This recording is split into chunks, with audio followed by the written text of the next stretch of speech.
Why do we have two separate reserves to take care of the risks? There are two kinds of reserves set up to budget for risks: the contingency reserve and the management reserve. The contingency reserve contains the money to do the risks that were identified.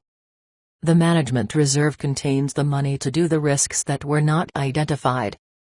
These two reserves are separated in order to have more control over how they are spent.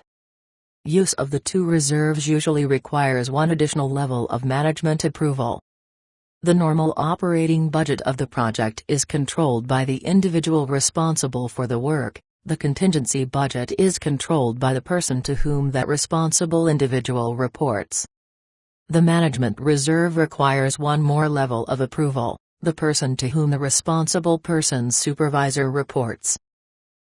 In normal size projects, this puts the contingency reserve under the approval of the project manager and the management reserve under the approval of the project manager's supervisor. It should be noted that someone outside the project approves the spending of funds from the management reserve in this case. Tell me more. Our budget philosophy in project management is to allow the responsible members of the project team to manage their own activities.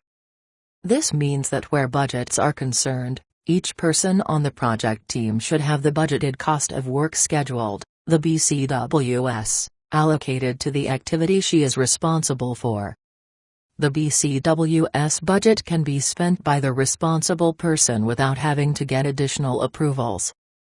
The Project Management Institute has redesignated the BCWS to be called the Planned Value or PV.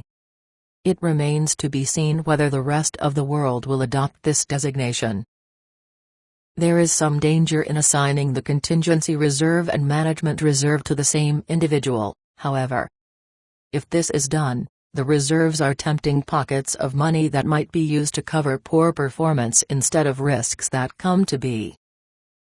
For this reason, the contingency reserve must have the approval of a manager one level above the individual responsible for the activity where the risk has occurred. This is for risks that have already been identified.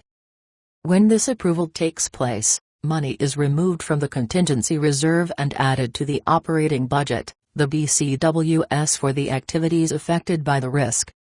When a previously identified risk occurs, the pre-plan money to take care of this risk is removed from the contingency budget and allocated to the normal operating budget. The BCWS is adjusted for the amount of money that is added to the project operating budget, and the BCWS is adjusted for the points in time when the new expenditures will occur. The budget at completion, the BAC, will also change. The management reserve is also tempting. Since the management reserve is money available to take care of risks that have not even been identified, it is tempting for the manager to use this money improperly.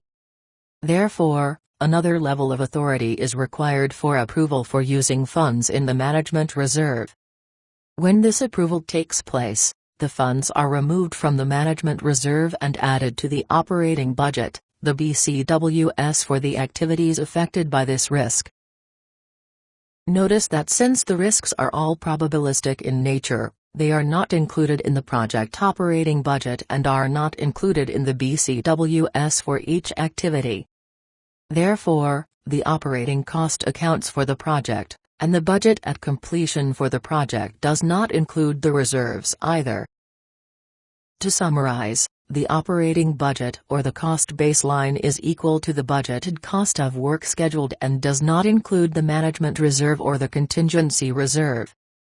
When risks occur in the project, funds are removed from the appropriate reserve and added to the cost baseline. The total expected expenditures for the project are therefore the sum of the operating budget plus the contingency budget plus the management reserve. The amount of money that is contained in the contingency budget is the sum of the expected values of the identified risks in the project. The amount of money in the management reserve is a percentage of the project or the contingency reserve. The value of the management reserve should be quite small since money in the management reserve is relatively uncontrolled. The amount of funds put into the management reserve is a function of the amount of risk in the project. Very risky projects tend to have larger management reserves than less risky projects.